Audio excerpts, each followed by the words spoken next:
Welcome to Soul Knowledge. I'm your host, Rocky K of Tune Into Wellness.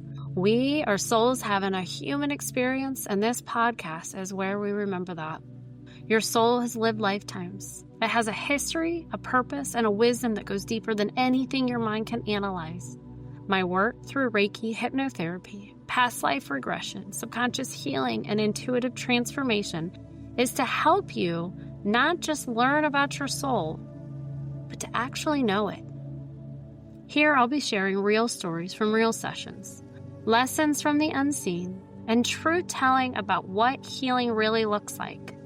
The messy, mystical, holy, human, sometimes hilarious, often uncomfortable, absolutely life-changing parts of it all. And I'll warn you now, if you don't like the honest language or the occasional well-placed F-bomb, this is not the podcast for you. Because sometimes the most spiritual thing you can say is, fuck this, I'm done repeating this pattern. So let's take a breath. Tune in. Let go of what you think you know. And let's drop into the wisdom your soul's been trying to give you all along. Welcome home. Welcome to Soul Knowledge. Hello, and welcome back to the Soul Knowledge Podcast. This is Rocky with Tune Into Wellness. And today I want to talk about something that I feel like all of us have experienced at some point, but very few of us really understand it, and that is triggers.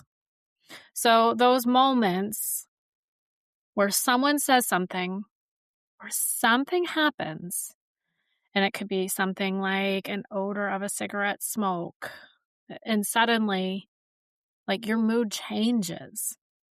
In those moments where rejection, feels way bigger than it should. Those moments where criticism feels like a punch in the gut. And those moments where fear takes over, anxiety spirals, anger erupts, or shame just floods your body before you even realize what is happening. The trigger is not the problem. The trigger is actually just revealing what that problem is. And so I recently saw, I always see these memes, and maybe you guys have too, where it says, what doesn't kill you makes you stronger. And I'm like, honestly, right?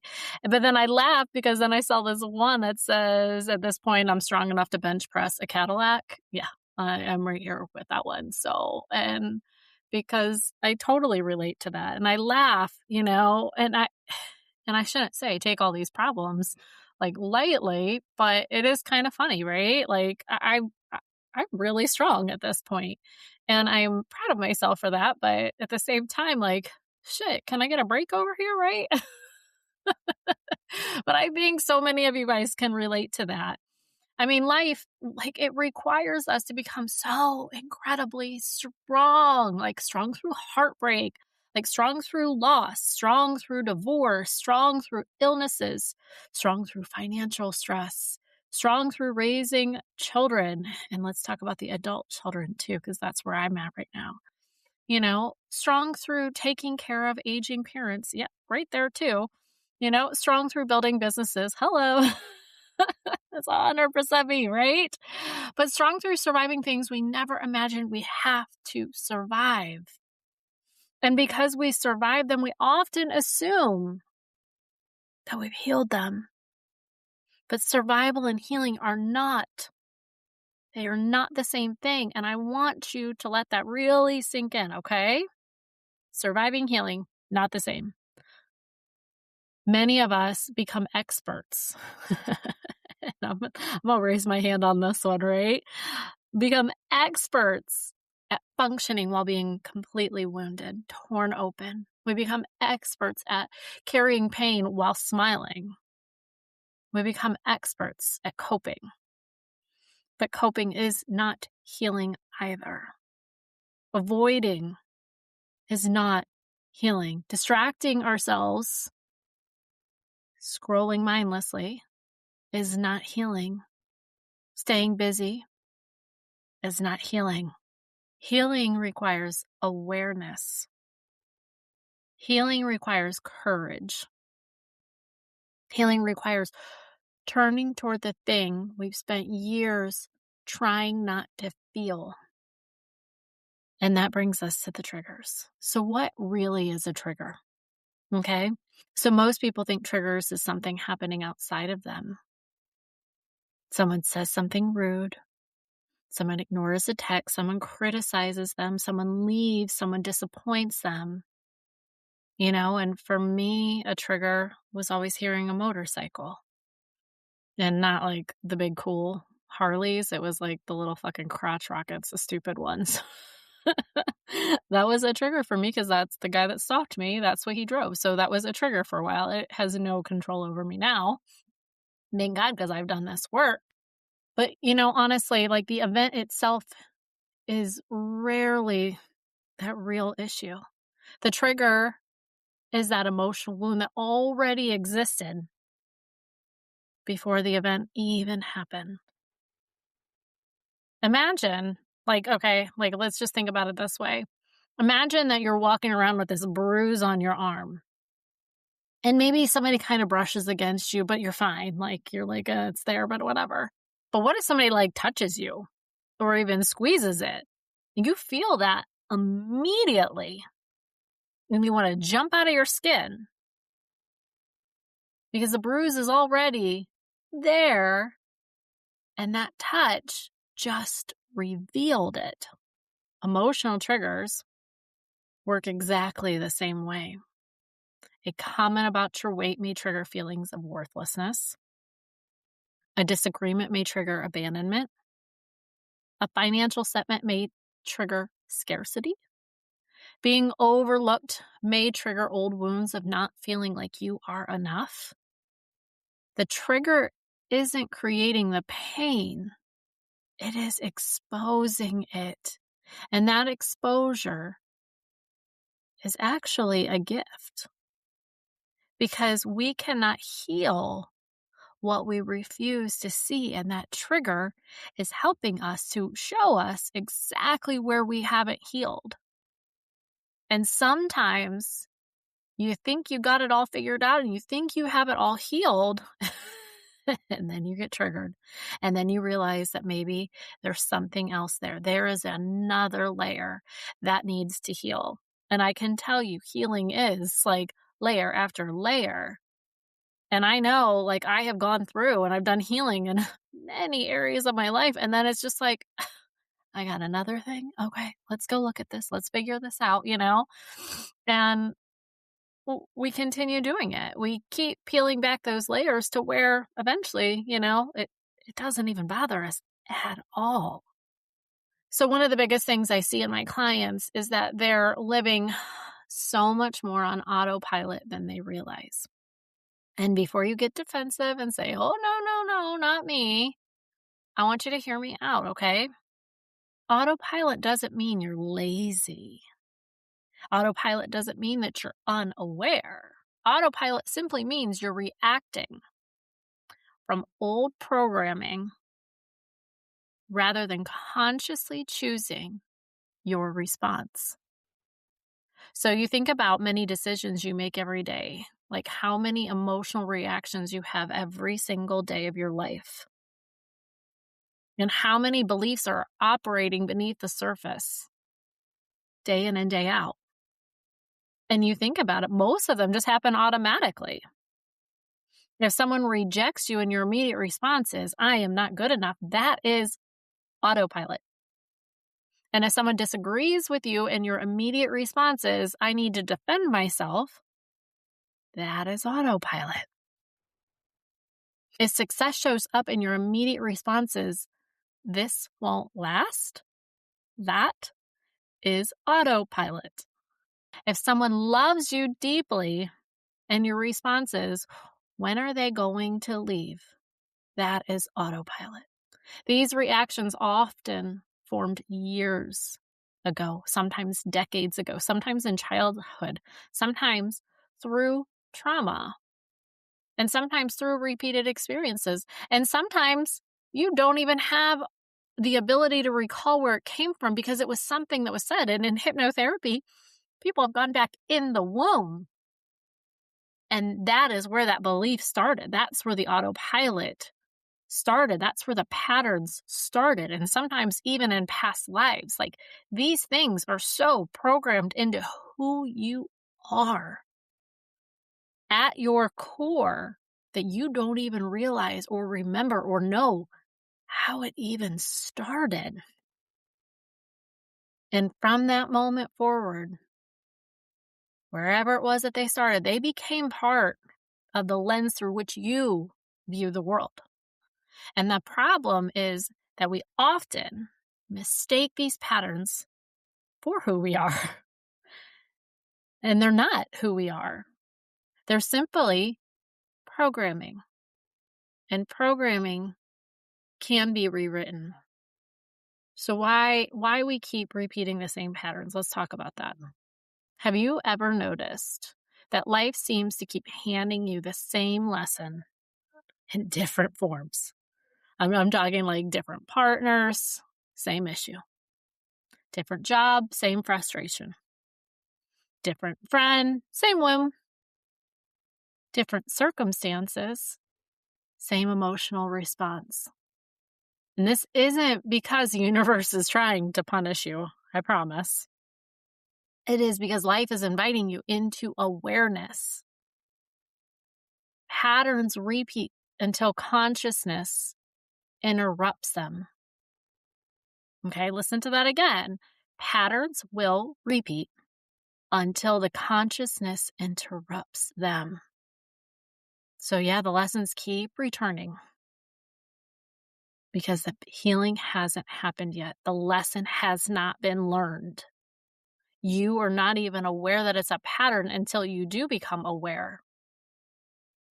So those lessons are going to keep on returning because the healing has not happened yet. The awareness has not happened yet. The integration has not happened yet. So life is going to keep knocking on the same door, hoping to goodness you finally answer. So now I want to talk about like the cost of staying completely unaware. And I'm telling you, the cost isn't the occasional trigger. The cost is your freedom. And because when we don't heal, we unknowingly build our lives around our wounds. We avoid opportunities. We avoid so many things. We sabotage relationships. We play small. We overwork. We people please. We control. We hide. We shrink. And it's not because we want to, but because some part of us is still trying to stay safe.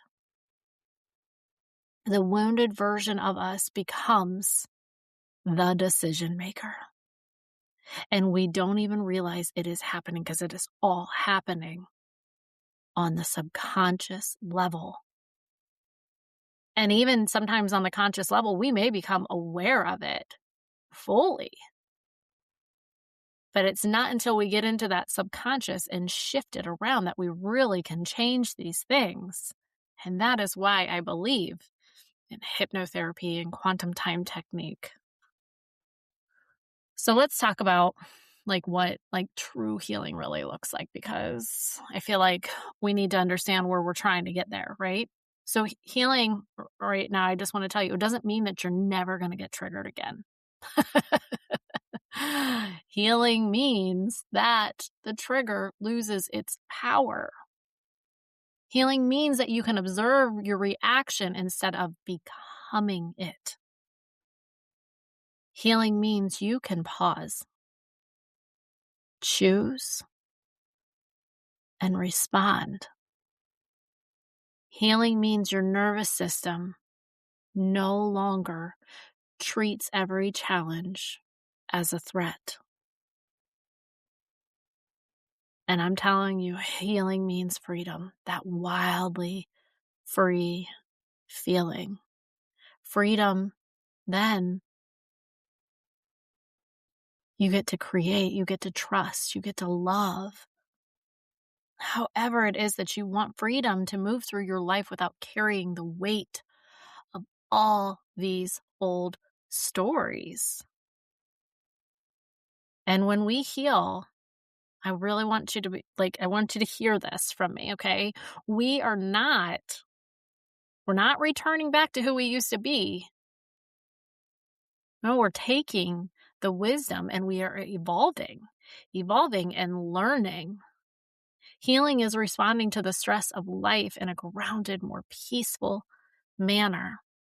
Healing is learning to appreciate the scars for that wisdom that they have given us. Healing is choosing the life that we want versus accepting what is dealt. I mean, you are the co-creator to your life, and I want you to know that. And if we have all of these stories and these patterns and these triggers controlling our life, we are not a co-creator. We are going along for the ride. And so this, you guys, is why I created the Soul Knowledge Immersive Workshop. And it's because I don't believe people need more information. Okay? We got all the information. You can go and hop onto social media and you can get as much information as you want about any given topic. You can Google search it. You can go onto, these AI platforms. You can get any information you need. That is not what we need. We need transformation. And so this Soul Knowledge Immersive Workshop, this is 3 days where we're going beneath the surface. We're identifying the patterns. We're uncovering the triggers.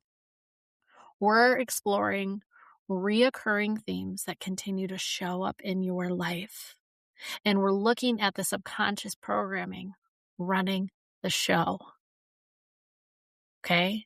We're going to use meditation, reflection, deep inquiry, and past life regression experiences to gain insight into the bigger picture of your soul's journey. And past lives, they play a big part into what is happening and playing out in your current life. And so I strongly believe they are a part of the transformation. And maybe that is what makes some of my work different, is because I believe we can learn a lot about where we've been before. We are studying the history of our soul. And sometimes we don't learn why things are happening until we go back and see where it started. And then we clear that out. And in this workshop, we get to create a soul map. And this part is like my favorite part. So you can finally see like all these connections. Like we're going to lay out all these past lives, getting themes, seeing if there's karma involved, connections to relationships.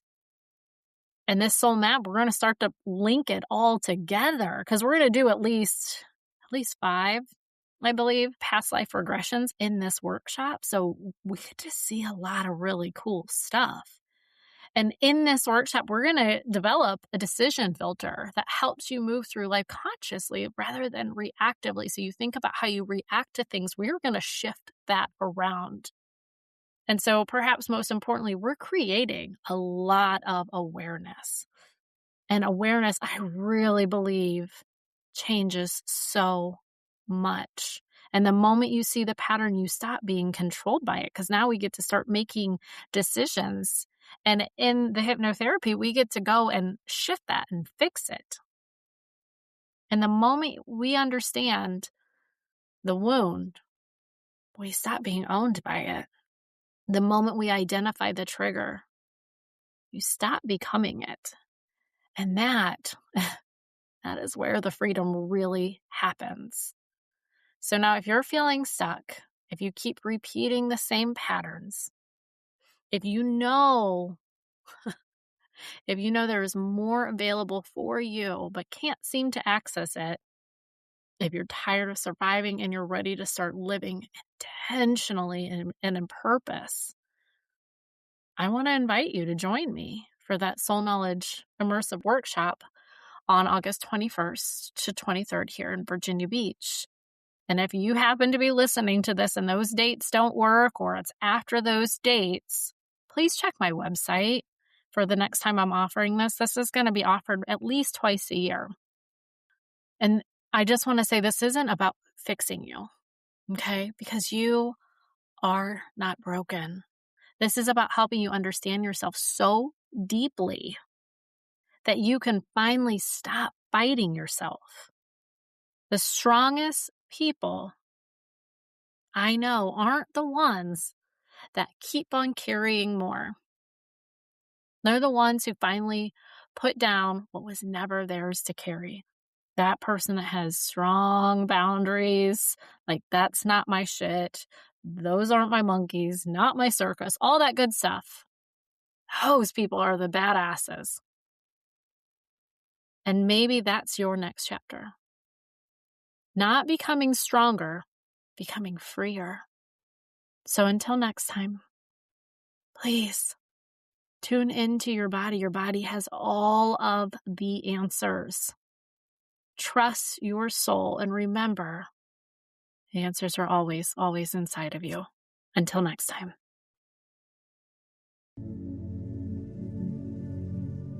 Thank you for tuning in and for doing this work, not just for yourself, but for everyone connected to you.